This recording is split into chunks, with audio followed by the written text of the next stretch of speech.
Subscribe and press the bell icon on YouTube app and never miss an update.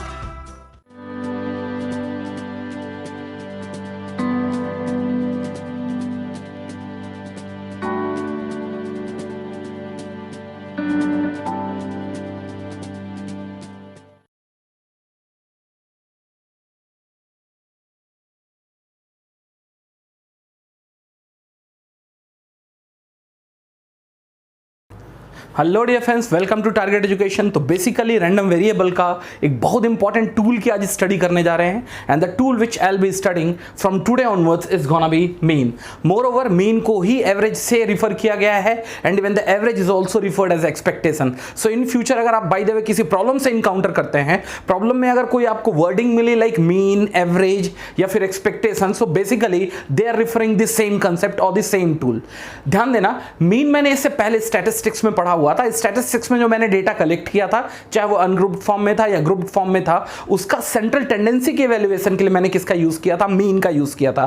तो वहां मैंने data के central tendency के evaluation के लिए मीन का यूज किया था और कायदे से रैंडम वेरिएबल में मैं रैंडम वेरिएबल के सेंट्रल टेंडेंसी के इवैल्यूएशन के लिए किसका यूज करूंगा? मीन का यूज करूंगा। तो ध्यान देना, पहला important point, inside the mean, average और expectation, basically it is use for the central tendency evaluation of the random variable, random variable in the sense it could be CRV, continuous random variable, it could be DRV, discrete random variable। Second important point, सब लिखते चलेंगे यार, आपके लिए बहुत अच्छा होने जा रहा है। बाय द वे मैंने क्या लिया है, डिस्क्रीट रैंडम वेरिएबल को अगर रिफर किया है कैपिटल एक्स से, जो मैंने पहले पढ़ाया हुआ है, CRV को अगर मैंने रिफर किया है स्मॉल एक्स से, तो इनका मीन, एवरेज या फिर एक्सपेक्टेशन बोला जाए तो random variable, discrete random variable capital x का मीन बोल सकते हैं, एक्सपेक्टेशन बोल सकते हैं या एवरेज बोल सकते हैं। सिंबॉलिकली लिखा जाता है ई ऑफ एक्स से, where the capital X is the random variable. So it's nothing but the expectation और द मीन और the average of the discrete random variable capital X. कुछ बुक्स में इसको रिफर किया गया है म्यू सफिक्स कैपिटल एक्स। तो आपको वहां जाके कुछ नया समझने की जरूरत नहीं है कि सर म्यू सफिक्स एक्स दिया था, भाई ये अभी भी रिफर कर रहा है, mu stand for expectation, mean और average of your random variable capital X. And even in few of the books it's also referred as a X bar, जो मैंने पहले भी देखा है कहां? स्टैटिस्टिक्स में। In case of continuous random variable, if small x has been taken as its continuous random variable, so its mean or maybe expectation or average is being referred as a e suffix small x, mu suffix small x or X bar. तो कल के दिन किसी को कोई confusion नहीं होना चाहिए कि कल के दिन प्रॉब्लम में अगर by the way probability density वगैरह का कुछ प्रॉब्लम दिया हुआ है और अगर by the way E of X या म्यू या फिर एक्स प्राइम लिखा हुआ है, so basically it's referring its expectation of that random variable. It could be discrete random variable और it could be continuous random variable. यार एक चीज और ध्यान देना, मैं ये बोलूंगा कि इस पूरे के पूरे टॉपिक को स्टडी करने से पहले मैंने स्टैटिस्टिक्स में क्या पढ़ाया है, आपको मीन और एवरेज का कंसेप्ट पढ़ाया है, आप जरूर उसको देख लें। अगर आप वो कंसेप्ट को देख लेंगे तो आपको कायदे से आज इस पूरे के पूरे वीडियो को समझने में बहुत आसानी होनी जा रही है और एक लेवल तक जाके समझ पाएंगे। तो मैं पहले भी बोला हूं, मेरा कंसेप्ट कभी भी ये नहीं होता कि आप गेट के प्रॉब्लम सॉल्व कर पाओगे, नहीं कर पाओगे, दबा के सॉल्व कर पाओगे। लेकिन अगर आप उसको और इसको दोनों को कनेक्ट करोगे, so I think you will be in very comfortable mood. क्यों? क्योंकि कायदे से मीन ने सेंट्रल टेंडेंसी का इवैल्यूएशन किया, किसका? कलेक्टेड डेटा का, और कायदे से मीन, एवरेज या expectation in random variable calculate करेगा, किसका? एवरेज वैल्यू या फिर सेंट्रल टेंडेंसी आपके रैंडम वेरिएबल का। तो कहीं ना कहीं आप अभी भी सेंट्रल क्या टेंडेंसी इवैल्यूएट कर रहे हैं, चाहे वो अभी रैंडम वेरिएबल की थी या इससे पहले क्या था? कलेक्टेड डेटा का था। चलिए आगे देखते हैं। ध्यान देना, आपने इससे पहले जो क्लोज ग्रुप डेटा आपने क्या किया था? कलेक्ट किया था, उसके लिए आपने मीन या एक्सपेक्टेशन ऑलरेडी पढ़ा हुआ है। What was the formula for it? Bye the way आपके पास क्या हुआ करता था, आप रिकॉल करेंगे फ्रीक्वेंसी डिस्ट्रीब्यूशन, आपके पास क्या हुआ करता था? FI हुआ करता था, और सॉरी आपके पास XI हुआ करता था और करस्पॉन्डिंग क्या हुआ करता था? उसका FI हुआ करता था। XI कुछ नहीं, क्लास का मिडिल मोस्ट पार्ट था, या फिर मैं बोलूं the average of the each class था। वो क्या था? आपका XI था, और उसकी करस्पॉन्डिंग क्या थी? उसकी रिपीटेशन या फ्रीक्वेंसीज थी। बट ये जो केस था वो था फ्रीक्वेंसी डिस्ट्रीब्यूशन का। किसका? फ्रीक्वेंसी डिस्ट्रीब्यूशन का, या फिर मैं ये बोलूं कि क्लोज ग्रुप डेटा कलेक्शन का। लेकिन अगर बाय द वे यही प्रॉब्लम आप कहां लेके आ जाते हो? प्रोबेबिलिटी डिस्ट्रीब्यूशन में लेके आ जाते हो तो x ऑफ i जो है ना वो चेंज हो चुका होगा आपका x ऑफ j से, जिसको मैंने प्रोबेबिलिटी मास फंक्शन बोला है इन case of discrete random variable. और सिमिलरली f ऑफ i जो चेंज हो चुका होगा वो चेंज हो चुका होगा p ऑफ xj से, जिसको मैंने बोला हुआ है ये जो था आपका क्या था, सॉरी ये आपका जो था वो क्या था, डिस्क्रीट रैंडम वेरिएबल, और ये जो था वो क्या था आपका probability mass function, mass function. और वैसे भी कोई ज़्यादा डिफरेंसेस तो है नहीं।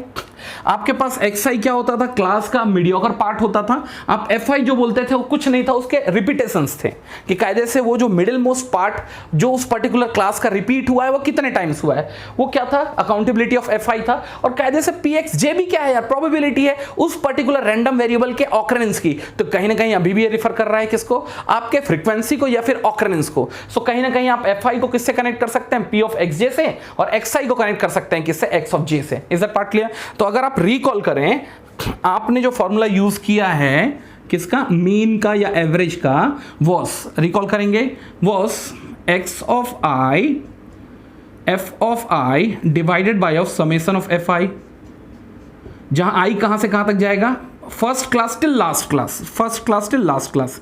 Few of the problem it may have 2 class, 3 class, 4 class, 5 class, or maybe till the infinite number of class if the number of classes are too large. अब bye the वे आप इसी प्रॉब्लम को कहां लेके आ रहे हैं, डिस्क्रीट रैंडम वेरिएबल के expected value पे लेके आ रहे हैं। या फिर अगर आपको कैलकुलेट करना है एवरेज, किसका क्या एवरेज कैलकुलेट किया था आपने पहले, xi का, अब एवरेज कैलकुलेट कर रहे हैं x ऑफ j का, या फिर किसका, डिस्क्रीट रैंडम वेरिएबल का। तो चेंज क्या आप एक्सपेक्ट करेंगे, तो डिस्क्रीट सम तो डिस्क्रीट सम होगा, xi का जगह किसने ले लिया, x ऑफ j ने ले लिया है। सिमिलरली f ऑफ i का जगह किसने ले लिया, p of xj probability mass function ने। और इधर जो सम होने जा रहा है वो क्या होने जा रहा है, sum of p of xj for all possible discrete random variable. और मैंने पहले भी देखा है कि सम ऑफ ऑल pxj कितना होगा, 1 होगा, because probability of all possible outcome of the discrete random variable will be equals to of 1। तो कायदे से यहां से एक बहुत इंपॉर्टेंट आउटकम आपके हाथ में आता है, और वो आता है कि expectation of discrete random variable e of x is equals to of summation of xj and pxj, where the j moves from lowermost point to the highermost point. For the time being, why don't we take till infinity? Is that part clear? तो ये है आपका expectation की value किसकी, discrete random variable की। तो अगर मैं चाहूं तो इसको क्या करता हूं, थोड़ा हाईलाइट करके लिख लेता हूं। तो कायदे से अगर आप expectation of discrete random variable निकालते हैं e of capital x, so the formula is gonna be discrete sum of x of j along with p of xj till the first random variable till the last random variable. I used to take this as infinity. और अगर ये जो है x, ये clear रखना, ये जो x है वो डिस्क्रीट रैंडम वेरिएबल है, और जो e ऑफ कैपिटल x है वो है मीन और एवरेज ऑफ, ये पूरा का पूरा e ऑफ x जो है ना, ये है मीन और average of your discrete random variable capital x। ये क्या है, पूरा का पूरा जो एक्सप्रेशन है वो कैलकुलेट या इवेल्युएट करके देगा आपके discrete random variable capital x की एवरेज वैल्यू, एक्सपेक्टेड वैल्यू या मीन वैल्यू। ये है किसका, in case of discrete random variable. या in case of continuous random variable only one change we expect, rather having the discrete sum you will be having a continuous sum, and that is nothing but the integration. So why don't we write over here? So in case of CRV the expected value is nothing but e of small x is equals to, it will be a continuous sum from lowermost value to the highermost value. Instead the x of j, which is nothing but the discrete random variable, will be replaced by the continuous random variable. Now the probability function in case of DRV, it was probability mass function, will get replaced by the probability density function dx. So I think you'll have fair idea which formula is to be used for the calculation of the expected value of the discrete random variable or the continuous random variable. यार एक चीज ध्यान देना, total में expectation as a tool of random variable 3 videos cover करने जा रहा हूं, तो बहुत ज्यादा टेंशन मत लो। आज केवल मैं थ्योरेटिकल अंडरस्टैंडिंग साउंड करूंगा, उसके बाद 4 से 5 प्रैक्टिस प्रॉब्लम लूंगा जिसको मैंने डिजाइन किया है केवल ये दिखाने के लिए कि कायदे से कंसेप्ट ऑफ एक्सपेक्टेशन है क्या। गेट के क्वेश्चन से आप वो कंसेप्ट नहीं बना पाओगे, इसलिए मैंने 4 से 5 खुद के डिजाइन प्रॉब्लम लिए हैं। वो वीडियो 2 होगा एक्सपेक्टेशन का, उसके बाद मैं एक नई वीडियो के साथ आपके साथ आऊंगा और वहां मैं कुछ 4 से 5 प्रीवियस ईयर गेट के प्रॉब्लम लूंगा, सो आपकी अंडरस्टैंडिंग और भी मजेदार होगी। चलिए, तो मैं क्या कर रहा हूं, छोटे से सेट ऑफ कुछ ऐसे ही लमसम प्रॉब्लम ले रहा हूं कि आपको क्लियर हो जाए कि एक्सपेक्टेशन न्यूमेरिकली कैसे निकाला जाता है। चलिए, अगर बाय द वे मैंने एक केस लिया, if I have chosen a case, DRV का केस है, let's take it's a capital X and here it's nothing but the probability of that random variable capital X। अगर बाय द वे एक problem है x की possible value अगर 0, 1, 2 है और p of x जो है बाय द वे मैंने लिया है ये 1/4 है, 1/4 है और कितना है 1/2 है। ये किसी भी एक प्रैक्टिकल रैंडम एक्सपेरिमेंट के आउटकम को रियल वैल्यूज से कनेक्ट करने के बाद आप एक क्या बना सकते थे, प्रोबेबिलिटी डिस्ट्रीब्यूशन जो मैंने पहले बनाया हुआ है। ज्यादा दिमाग ना लगाते हुए मैंने सीधे सीधे क्या ले लिया है, एक प्रोबेबिलिटी डिस्ट्रीब्यूशन ले लिया है। चलिए, तो अगर मैं इसको मार्क करने की कोशिश करूं तो कहीं ना कहीं ये क्या है आपका x1 है, x2 है, ये क्या है x3 है, ये क्या है probability of the random variable x1 है, probability of random variable x2 है, ये है probability of random variable x3। As far as the formula is concerned, if we wanted to have the expected or the mean or the average value of the random variable capital X, how will you do that? The formula is quite similar or the quite same. Moreover, आपको clear होना चाहिए it's the case of DRV because we have got the discrete values of the random variable and they are finitely countable. So here is gonna be, it starts from j is equals to 1. How many number of varieties you have in a discrete random variable? 3 number of varieties. So why don't we stop till 3 of xj and pxj? Agreed? So if we include them together, it's gonna be x1 px1 plus x2 px2 plus of x3 px3 px3. And from here easily we'll be able to get the value of it. What is the x1 over here? x1 is 0, which will get multiplied with the p of x1, or x or px they will get multiplied as it has happened in frequency distribution where the xi and fxy got what multiplied. The concept is very same, no? वहां concept मैंने statistics में लगाया था और यहाँ का लगा रहा हूँ मैं random variable पे लगा रहा हूँ। चलिए, so here is gonna be 0 into 1/4 plus 1 will get multiplied with 1/4 plus 2 is getting multiplied with 1/2. Agreed? So the value which is gonna be 1/4,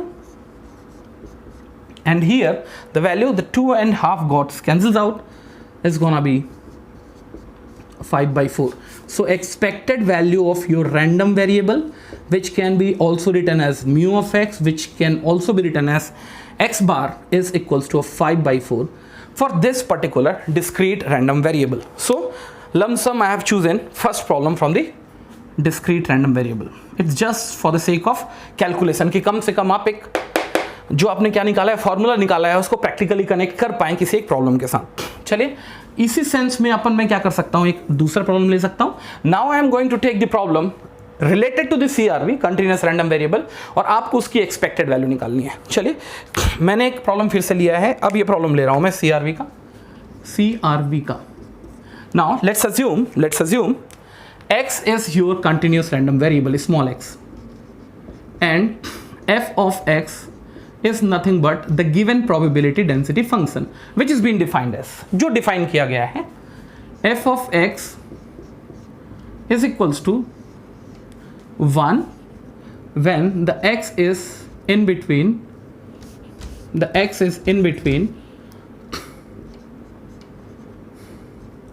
-12 till half 0 elsewhere। ठीक है, तो यहां कुछ नहीं है, अगर आप चाहें तो ग्राफिकली भी ड्रॉ कर सकते हैं। तो आपका जो कर्व है किसका, प्रोबेबिलिटी डेंसिटी फंक्शन का, this is what your continuous random variable versus it's probability density function. इसका एग्जिस्टेंस जो है वो कहां से कहां तक है, -12 से +12 तक है। Let's take this is what your x is equals to of -12 and let's take this is what your x is equals to +12। इसके बीच में जो आपकी प्रोबेबिलिटी डेंसिटी फंक्शन का वर्थ है वो कितना है, 1 है, यहाँ डॉट आएगा और 0 एल्सवेयर, बाकी जगह क्या है ये 0 है। और वैसे भी ये पीडीएफ के लिए क्वालिफाइड है क्योंकि एरिया अंडर द कर्व आप देख सकते हैं क्या है 1 है, तो उसके हिसाब से मैंने क्या किया fx चूज किया। बट मेरा अभी कंसर्न जो है analysis of probability density function नहीं है, मेरा जो कंसर्न है मुझे निकालना है expected value of small x। तो यार एक चीज ध्यान देना, expectation of x will be equals to of minus infinity till infinity of your x correspondingly PDF dx, that is what it is। ठीक, कुछ नहीं करने जा रहा मैं, e of x is equals to of, यार माइनस इन्फिनिटी से लेके माइनस हाफ तक कायदे से f ऑफ x की वैल्यू क्या है 0 है, तो पूरा का पूरा अगर मैं worth evaluation along the multiplication of x देखता हूं 0 होगा। Similarly half till plus infinity, फिर से f ऑफ x की वैल्यू क्या है 0 है, f ऑफ x अगर x से मल्टीप्लाई करेगा 0 होगा, या फिर over area considered or encountered by x fx will fall within the range of minus half to half, beyond that it will become 0। तो ये होगा माइनस हाफ से हाफ, माइनस हाफ से हाफ, ये क्या होगा 1 किससे मल्टीप्लाई होगा x dx। और वैसे भी देख सकते हैं x जो है वो क्या है एक ऑड वेरी क्या फंक्शन है, तो ऑड फंक्शन का अगर आप एरिया अंडर द कर्व करते भी हैं तो वैल्यू कितनी होने जा रही है 0। तो चलो ये आंसर 0 तो आ गया, बट यहाँ से मेरा कुछ कंक्लूजन निकालना इंपॉर्टेंट नहीं था, मेरे को केवल के लिए एक ऐसा प्रॉब्लम देखना था कि कम से कम आपको डीआरवी से भी फैमिलियर हो, how will get the expectation और expected value of the discrete random variable and how we get the expected value of the continuous random variable. Is that part clear? तो चलिए, तो मेरे हिसाब से एक फेयर आइडिया आपको आ गया होगा कि सर कायदे से प्रॉब्लम को एड्रेस कैसे करना है, और वैसे आगे जाके आप खूब सारे प्रैक्टिस प्रॉब्लम ले रहे हो और खूब सारे गेट के प्रॉब्लम ले रहे हो, मेरे हिसाब से आपको कोई भी प्रॉब्लम आगे नहीं आने जा रही है। अब सबसे इंपॉर्टेंट पार्ट में मैं क्या करूंगा, इंटर करूंगा, और वो है आपके प्रॉपर्टीज। मान के चलो बहुत इंपॉर्टेंट है प्रॉपर्टीज। प्रॉपर्टीज, तो सबसे पहला प्रॉपर्टीज होगा expectation of a constant is always equals to of A. इसका कहने का मतलब क्या है, आप अभी तक किसका एक्सपेक्टेशन निकाल रहे थे, रैंडम वेरिएबल का। अगर हर एक रैंडम वेरिएबल की वैल्यू कांस्टेंट है, बाय द वे मैं छोटा सा एग्जांपल ले लिया, ये भी 2 है, ये भी 2 है और ये भी 2 है, तब होता क्या 2 मल्टीप्लाई होता कितना 1/4 से, 2 मल्टीप्लाई होता 1/4 से, 2 मल्टीप्लाई होता हाफ से, 2 कॉमन निकलता और अंदर में जो सम बचता किसका बचता p of x1 plus p of x2 plus p of x3, जो हमेशा क्या होता है 1 होता है। तो आपका आउटकम जो बचेगा वो हमेशा क्या बचेगा a। नहीं समझ में आ रहा तो मैंने जो मीन पढ़ा है स्टैटिस्टिक्स में वहां भी देख लेना। अगर बाय द वे आपके कलेक्टेड डेटा अगर हर एक कलेक्टेड डेटा अगर सेम है तो उनके एवरेज भी क्या होगा, वही सेम डेटा होगा। So from there also we can easily evaluate this. ठीक, नेक्स्ट होगा इफ अगर आपने हर एक रैंडम वेरिएबल को a से मल्टीप्लाई कर दिया, दैट मींस a को आप 2 भी ले लिया, आपने a को क्या ले लिया 2, हर एक रैंडम वेरिएबल को 2 से मल्टीप्लाई किया, like 0 is 0, 1 has become 2 and 2 has become 4। so what's the difference you will get? तो डिफरेंस कुछ नहीं होना मेरे भाई, पूरे के पूरे कैलकुलेशन में जो xj है ना, जो x1 x2 x3 था वो तो सेम है, आपने केवल यहाँ 2 मल्टीप्लाई किया, सब जगह 2 मल्टीप्लाई किया है, तो कॉमन क्या बाहर निकलेगा 2 बाहर निकलेगा। इसका मतलब आपका जो एक्सपेक्टेड वैल्यू किसका आना था, इस पर्टिकुलर सीक्वेंस का आना था, उसमें केवल क्या होगा 2 बाहर निकल जाएगा, या फिर मैं ये बोलूं कि a बाहर निकल जाएगा of the expected value of x। अगर नहीं समझ में आ रहा तो ये मैंने फिर से पढ़ा हुआ स्टैटिस्टिक्स में, और वैसे भी ध्यान देना स्टैटिस्टिक्स का मीन और रैंडम वेरिएबल का mean conceptually they are very same. अगर आप हर एक डेटा को a से मल्टीप्लाई कर देते हैं तो उसका नया एवरेज जो होगा वो पुराने एवरेज से a टाइम क्या होगा सूट करेगा या स्केल करेगा। मैंने क्या किया है, अभी रैंडम वेरिएबल की स्केलिंग की है, लेकिन अब यहां पूरा का पूरा क्या हुआ है, एक्सपेक्टेशन की स्केलिंग हुई है। That means if the scaling has been made over the random variable, the result will be what scaling over the complete expectation with the same amount। तो ये क्या है, स्केलिंग है, किसकी स्केलिंग है, स्केलिंग जो है वो किसकी है, रैंडम वेरिएबल की scaling, scaling of random variable. Is that part clear? चलिए, अब यही हो सकती है, कंपैरिजन का भी हो सकता है case, e of x by a। इसका मतलब आपने हर एक रैंडम वेरिएबल को एक सर्टेन कांस्टेंट से डिवाइड कर दिया। हो सकता है ये 2 ही हो सकता था, 0/2 दैट्स अ 0, 1/2 अगर ये 0.5 होता 2 डिवाइड बाय 1, तो नेट चेंज आपके एक्सपेक्टेशन में क्या मिलता। यार ये मैंने फिर पढ़ा हुआ है, आप कहाँ पढ़ेंगे इस चीज़ को जरूर रिफर करने की कोशिश करेंगे। कहाँ, स्टैटिस्टिक्स में आपने जो पढ़ा है क्या, मीन का कंसेप्ट, तो the concept remains very same. ठीक, अब ध्यान देना यही चीज़ आपने फिर से पढ़ा हुआ है आपके कहाँ, मीन में इन स्टैटिस्टिक्स। अगर बाय द वे आपने हर एक रैंडम वेरिएबल को अगर a से एक्सीड कर दिया, अगर आपने हर एक को a से एक्सीड कर दिया, बाय द वे आपने 2 यहाँ जोड़ दिया, 2 यहाँ जोड़ दिया, 2 यहाँ जोड़ दिया, तो फर्क क्या आएगा, 2 into px of 1 then 2 of P X of 2, 2 of P X of 3, 2 अलग से बाहर निकलेगा with P X of 1 plus P X of 2 plus P X of 3, सब ऐड करके आपको ये पता चलेगा आपका जो पुराना क्या था एक्सपेक्टेशन था ना, उसमें बेसिकली ए का इजाफा हो गया। अगर ये प्लस था और अगर ये माइनस था तो ए का क्या हो गया है, डिटोरिएशन हो गया है।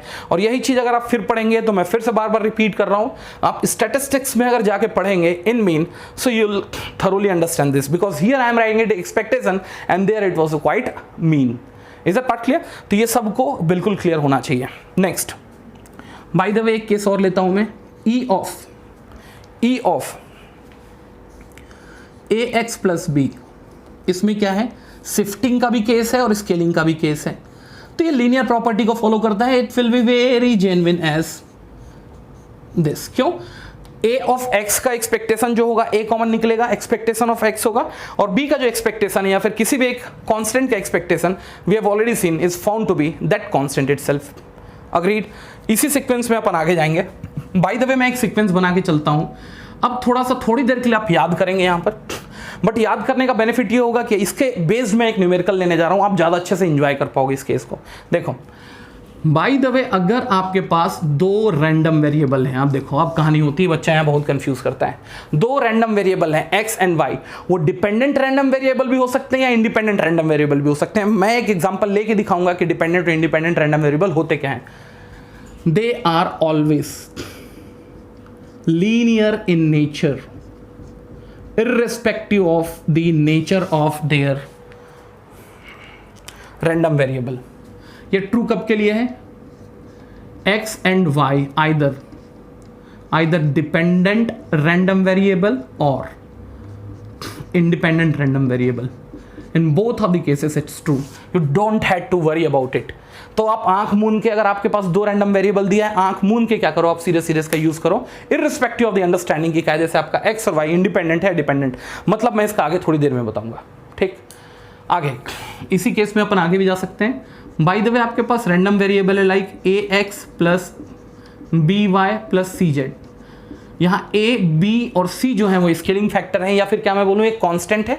आपने क्या किया है, तीन अलग अलग रैंडम वेरिएबल्स पे अप्लाई किया है। आप मारो गोली कि एक्स वाई और जेड किस टाइप के रैंडम वेरिएबल है, whether it's dependent whether it's independent, they always follow the property of linearity. That means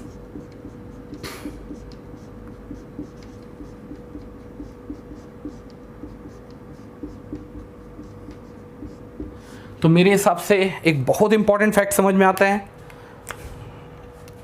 expectation और mean follows properties of linearity. चाहे वो एक्स और वाई किसी टाइप का रिलेशनशिप बनाते हो या वेरिएबल्स किसी टाइप का रिलेशनशिप बनाते हो, चाहे यहाँ तो जेड भी आ गया, चाहे वो डिपेंडेंट है चाहे वो इंडिपेंडेंट है, डिपेंडेंट और इंडिपेंडेंट।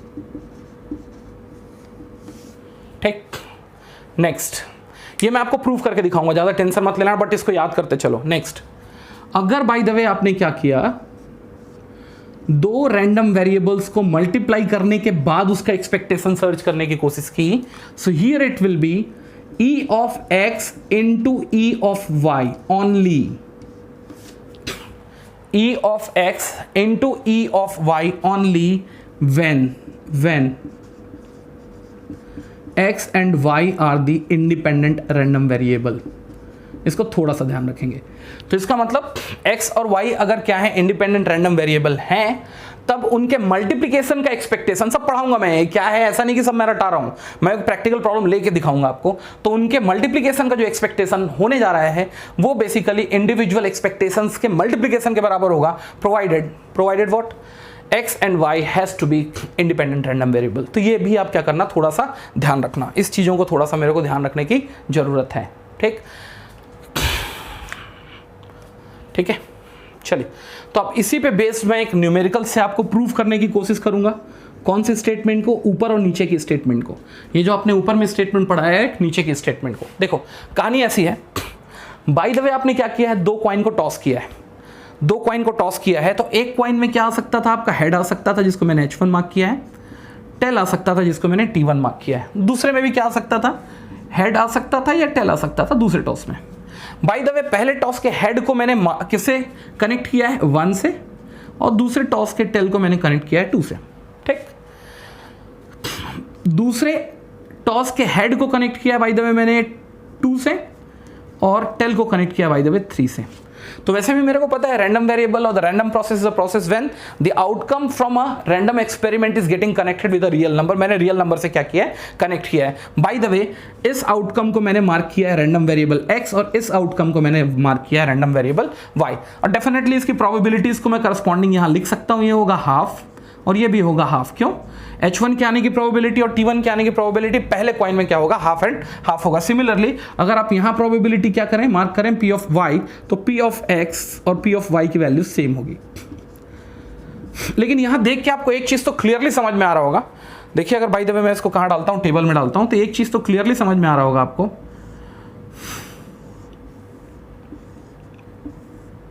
ये देखो एक चीज तो क्लियरली समझ में आ रहा होगा कि कायदे से ये जो इवेंट्स है दोनों के दोनों क्या है, इंडिपेंडेंट इवेंट्स है। कि कायदे से पहले टॉस में हेड आ रहा है, टेल आ रहा है, दूसरे टॉस में हेड आ रहा है, टेल आ रहा है, they are what quite independent. तो इसका सीधा सा मतलब ये है कि आप मानो या ना मानो, ये जो रैंडम वेरिएबल हैं वो भी आपस में क्या है, इंडिपेंडेंट रैंडम वेरिएबल्स हैं।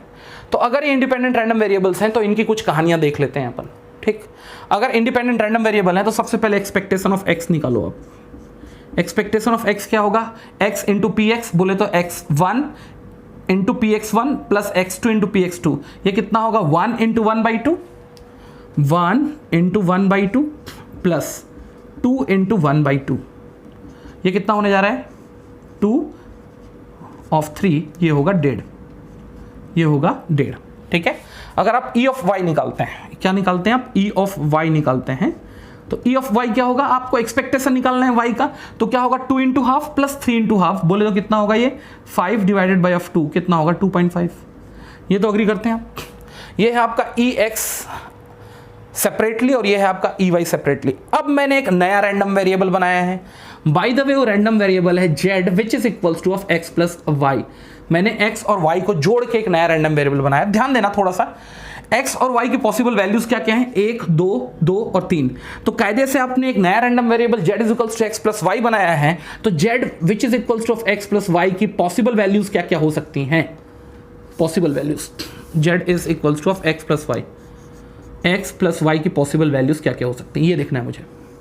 चलिए ध्यान देना, सबसे मिनिमम वैल्यू क्या होगी, सबसे मिनिमम वैल्यू को सबसे मिनिमम वैल्यू से जोड़ो, तो 1 अगर 2 से ऐड करता है तो कितना होगा, 3 होगा। और सबसे मैक्सिमम वैल्यू क्या होगी, जब 2 3 से ऐड करता है तो 5 होगा। तो चलिए देखिए पॉसिबल वैल्यूज क्या क्या हो सकती है। पहला होगा 3, दूसरा होगा 4, दूसरा होगा 4 और तीसरा होगा कितना, 5।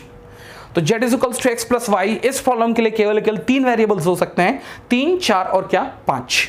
अब मैं इसका करस्पॉन्डिंग क्या करता हूं, प्रोबेबिलिटीज निकालता हूं, p ऑफ z या p of x plus y निकालता हूं। देखिए 3 आने की प्रोबेबिलिटी, 3 आने की प्रोबेबिलिटी, 3 बोले तो सम 3 आने की प्रोबेबिलिटी। 3 सम कैसे कैसे आ सकता है, देखो पहला क्या हो, पहले क्वाइन में टॉस किया आपने, क्या आया, हेड आया, और दूसरे में क्या आया, ध्यान देना हेड आया।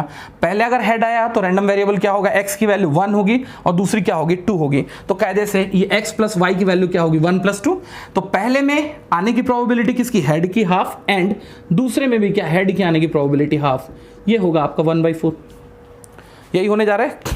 नहीं समझ में आएगा तो आप ये देख सकते हैं हेड 1 और साथ में ये बोल सकता हूं मैं हेड 2, ये आएगा 3 के लिए।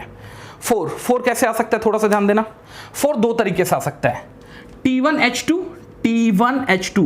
पहले में T1 आए हाफ इंटू हाफ, और दूसरा तरीका हो सकता है H1T2, H1T2। यहां 1 प्लस 3 भी क्या हो रहा है, 4 ही हो रहा है, हाफ प्लस हाफ, और ये वैल्यू आएगी कितनी, हाफ, यही आएगी। यार क्लियर रखना है, यहां पर H1 H2 था, और यहां अगर 4 लाना है तो आप दो तरीके से ला सकते हैं। कैसे कैसे, H1 T2, या फिर मैं बोलूं H1 एंड T2, और T1 एंड H2। उस केस में क्या होने जा रहा है 1/4, और 5 केवल एक तरीके से आ सकता है, बोले तो क्या, T1 T2, T1 T2। T1 आने की प्रोबेबिलिटी कितनी होगी, हाफ, और T2 के आने की प्रोबेबिलिटी कितनी होगी, हाफ, बोले तो कितना 1/4। और अभी भी अगर आप इन प्रोबेबिलिटीज को ऐड करेंगे ना p ऑफ z, तो ये 1 तो होगा। क्यों, क्योंकि ये प्रोबेबिलिटी मास फंक्शन का एडिशन तो 1 होगा।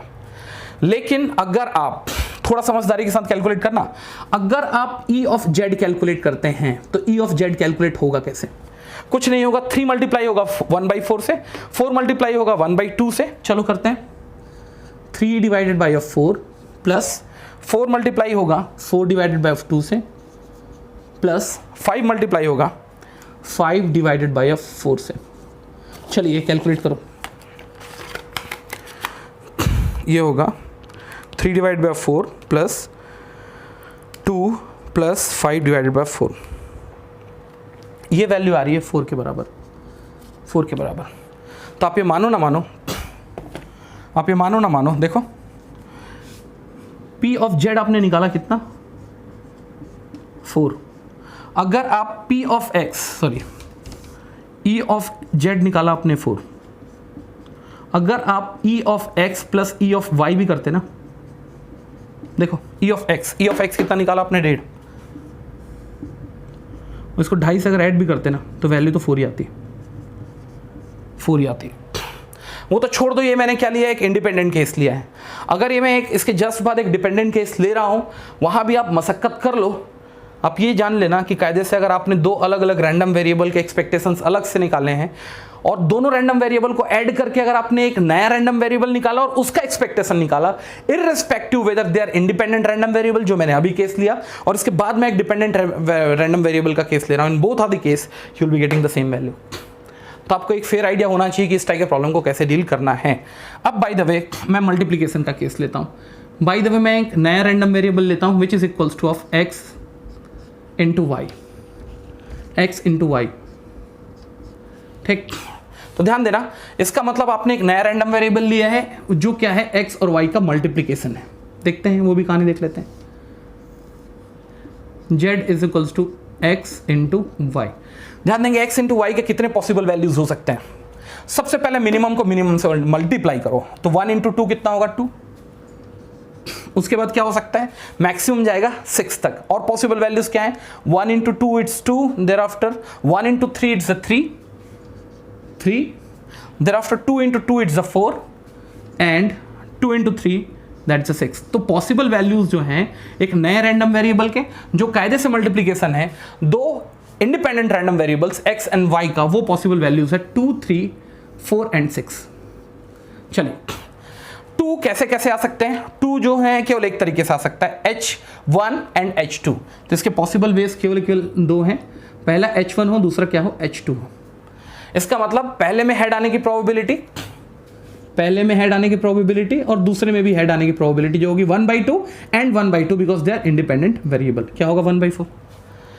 3 कैसे आएगा? केवल एक तरीका है, H1T2, H1T2।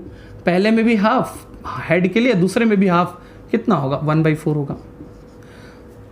3 आने की एक ही प्रोबेबिलिटी है, इवन 4 आने की भी एक ही प्रोबेबिलिटी है, T1H2, T1H2 ये भी होगा 1/4। और 6 आने की भी एक ही प्रोबेबिलिटी है, T1T2, T1T2 और ये भी होगा 1/4। ठीक, आप कुछ मत करो, Z का क्या निकालो, एक्सपेक्टेशन निकालो इस केस के लिए। ये होगा P of Z is equals to क्या होगा? 2 इंटू 1/4, 3 इंटू 1/4, 4 इंटू 1/4, 6 इंटू 1/4, या फिर मैं बोलूँ 2 into 2 plus 3 plus 4 plus 6 divide by 4। देखो आंसर कितना आ रहा है, ये होगा 6 4 10, 3 13, 2 15, 15 डिवाइड बाई 4, 15 डिवाइडेड बाई 4, ये आ रहा है आपका 3.75। अगर आपने जो अलग अलग क्या निकाला है, एक्सपेक्टेशन निकाला है ना, एक्सपेक्टेशन ऑफ x और एक्सपेक्टेशन ऑफ y, उनका भी मल्टीप्लाई करो आप। Expectation of x into expectation of y कितना कितना निकाला है आपने? 1.5 and 2.5। once you multiply them, again you are getting the same result. How much it is? 1.5 into 2.5, it's a 3.75 and they are matching, हाँ ये match इसलिए कर रहा है कि आपने जो एक्सपेरिमेंट लिया है और उसमें 2 इंडिपेंडेंट वेरिएबल्स आपने क्या किए हैं, बेसिकली मैन्युफैक्चर किए हैं, x and y। That is y even the expectation of x into y is equals to expectation of x into expectation of y, where it is here, it is ठीक है। मैं आपको एक दूसरा problem लेके दिखाऊंगा जहां मैं प्रॉब्लम को क्या रखूंगा, डिपेंडेंट वेरिएबल का रखूंगा, और वहां सिखा के देखूंगा कि डिपेंडेंट वेरिएबल होने के बाद भी आपका जो कौन सा कथनी सही है, ये कथनी सही है, लेकिन ये कथनी क्या हो जाएगी, डिस्टर्ब हो जाएगी। Is that part clear? तो चलिए मैं इसको रब आउट करता हूं और यहां से कुछ समझने की कोशिश करूंगा। चलिए इसको मैंने रब आउट किया। चलिए तो अब इंडिपेंडेंट वेरिएबल की जगह में अब डिपेंडेंट वेरिएबल का एक केस लेते हैं। मैंने क्या किया है, एक डब्बा है, एक डब्बे में अगर 2 ब्लू बॉल्स हैं और 3 रेड बॉल्स हैं, इसमें से मैंने 2 बॉल साथ में कलेक्ट किया है, और 2 बॉल साथ में कलेक्ट करने के बाद मैंने 2 अलग अलग रैंडम वेरिएबल डिसाइड किए हैं।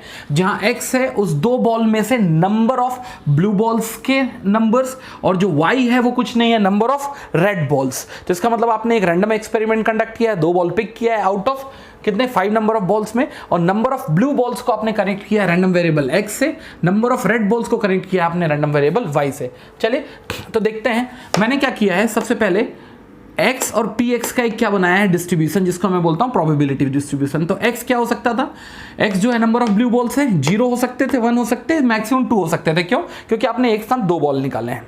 ठीक। सिमिलरली y के केस में भी देखते हैं, आपने अगर एक साथ 2 बॉल निकाले हैं तो रेड बॉल भी क्या हो सकता था, 0, 1 या 2। अब मैं इसके प्रोबेबिलिटीज देख लूं। 0 क्या ब्लू बॉल्स होने की probability, x is equals to 0 का मतलब number of blue balls is equals to 0। इसका मतलब दोनों के दोनों बॉल कहां से आए होंगे, रेड से। ये होगा 3c2 डिवाइड बाय 5c2, जो होगा 3/10। दूसरा है x इज इक्वल्स टू 1, इसका मतलब नंबर ऑफ ब्लू बॉल कितना होगा, 1 होगा। तो डेफिनेटली एक जो आएगा वो रेड से आएगा। तो क्या होगा, 3c1 एक ब्लू, सॉरी एक रेड, और 2c1 एक ब्लू डिवाइड बाय 5c2, जो होगा 6/10। x अगर 2 है, इसका मतलब दोनों के दोनों ब्लू बॉल है, इसका मतलब दोनों के दोनों कहां से आए होंगे, ब्लू बॉल के जत्थे से आए होंगे। 2c2 out of how many number of balls we have, 5 balls, 5c2। Similarly red के लिए भी, रेड 0 का मतलब दोनों के दोनों ब्लू से आए होंगे, 2c2 आउट ऑफ 5c2। इसके बाद क्या है आपके पास, अगर y की वैल्यू 1 है, इसका मतलब नंबर ऑफ रेड बॉल 1 है, तो बाय डिफॉल्ट दूसरा क्या होगा, ब्लू होगा। सो इसका मतलब 3c1 डिवाइड बाय 2c1। ये सब कैलकुलेट कर लिए। एक चीज ध्यान देना, जब इनको ऐड करोगे ना 3/10, 6/10, 1/10, तो अभी भी ये क्या होंगे, इनका एडिशन 1 ही होगा। सो कहीं ना कहीं एक वैलिड क्या है वैलिड प्रोबेबिलिटी मास फंक्शन है, जिनका एडिशन क्या होगा, 1 होगा। आप क्या करें, एक्सपेक्टेशन निकालें x का, एक्सपेक्टेशन निकालें y का। एक्सपेक्टेशन ऑफ x क्या होगा, multiplication of this plus multiplication of this plus multiplication of this. ये आपने किया, और इसका जो रिजल्ट आ रहा है वो 8/10 divide which is equals to 0.8 है। सिमिलरली आपने यहाँ क्या किया, 0 × 1/10, 1 × 6/10, 2 × 3/10, ये आया कितना, 12/10। ये कितनी आई वैल्यू, 1.2। अब आपने एक नया रैंडम वेरिएबल बनाया, दोनों को जोड़ के, x और y को जोड़ के आपने एक नया रैंडम वेरिएबल z बनाया। तो z की पॉसिबल वैल्यूज क्या हो सकती हैं भाई, देखो इन दोनों को जोड़ के आप कितने वैराइटीज क्रिएट कर सकते हो भाई। मिनिमम वैल्यू 0 होगी, मैक्सिमम वैल्यू 4 होगी, और बीच में और कौन कौन सी वैल्यू हो सकती है, ध्यान देना। 0 + 1 1 हो सकती है, 0 + 2 1 + 1 2 भी हो सकती है, 2 + 1 3 भी हो सकती हैं, 2 + 2 4 भी हो सकती है। तो आप देख लेंगे कि कौन कौन से पॉसिबल कंडीशंस बन पा रहे हैं। तो मुझे ये देख के समझ में आया 0 1 2 3 4 सब बन रहा है। 0 का मतलब क्या होगा कि कायदे से x भी 0 हो और y भी 0 हो, तभी तो दोनों का एडिशन 0 होगा। तो x की 0 होने की प्रोबेबिलिटी क्या है, 3/10, या फिर y रैंडम वेरिएबल y के 0 होने की प्रोबेबिलिटी क्या है, 1/10। दोनों को मैंने मल्टीप्लाई किया तो ये क्या आएगा, 3/10 × 1/10, कितना, 3/100।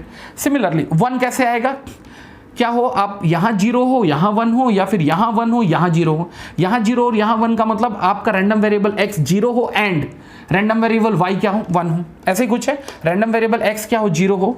चलो इसको क्या लिखूँ, मैं यहाँ लिख लेता हूँ।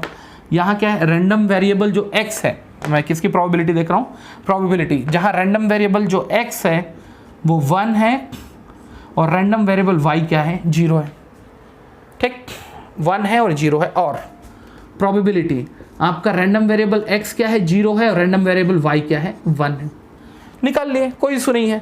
तो अगर आपने इसको क्या माना है, पहले केस में 1 और इसको 0, तो क्या होगा, 6/10 × 1/10, निकल गया। ये सब निकलते जा रहा है। तो कायदे से 1 आने के लिए प्रोबेबिलिटी अगर आप सर्च करेंगे तो डेफिनेटली अगर आप इसको 0 लेते हैं, जस्ट मिनट, 18/10, x 0 लिया है आपने, इसको 1 लिया है, जस्ट मिनट, और ये 1 और 0 है ये। तो ये अगर क्या है, 0 है और ये 1 है, दोनों का मल्टीप्लिकेशन कितना होगा, 18/100। और दूसरे केस में ये क्या है, 1 है और ये 0 है, तो 6/10 × 1/10, ये क्या होगा, 18/100 + 6/100 which is equal to 24 divide by 100। Similarly 2 कैसे आ सकता है, 2 किस तरीके से आ सकता है, 0 + 2, 2 + 0 1 + 1, 0 + 2 का मतलब यहाँ x की वैल्यू 3/10 और यहाँ क्या है 3/10, दोनों को मल्टीप्लाई करोगे तो कितना होगा 9/100, ये आ चुका है। दूसरा तरीका क्या हो सकता है भाई मेरे, 2 और 0, 1/10 1/10 को अगर मल्टीप्लाई करोगे तो कितना आ चुका है 1/100। तीसरा तरीका है क्या है 2 लाने का, 1 और 1, यहाँ 6/100 और यहाँ 6/100 ऐड करोगे तो कितना है 36/100। सिमिलरली 3 और 4 के लिए देख सकते हो, केवल एक तरीका है 2 and 2, 1/10 इंटू 3/10 क्या होगा 3/100। आप इनको भी ऐड करोगे ना तो वैल्यू कितनी आ रही है 1 आ रही है। और अगर आप इसकी क्या निकालेंगे, एक्सपेक्टेड वैल्यू निकालेंगे, तो E of Z क्या मल्टीप्लाई करेगा 0 3/100 से, 1 24/100 से, 2 46/100 से, और जब वैल्यू निकालोगे तो अभी भी कितनी आ रही है 2, जो किसके बराबर है,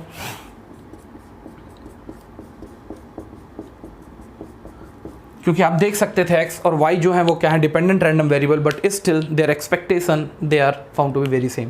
तो आप ये मान के चलें इररिस्पेक्टिव ऑफ द डिपेंडेंसी और independency of the variable you will be getting the same answer. अब कैलकुलेशन कर लेंगे मल्टीप्लिकेशन के लिए और वहां से रिजल्ट जरूर बताएंगे कि वेदर इट वॉज ट्रू और नॉट। ठीक है, तो चलिए फिर अगली बार मिलते हैं अपन कुछ प्रैक्टिस प्रॉब्लम से और उसके बाद मिलेंगे अपन गेट रिलेटेड प्रॉब्लम से। चलिए मिलते हैं, okay bye bye, thank you.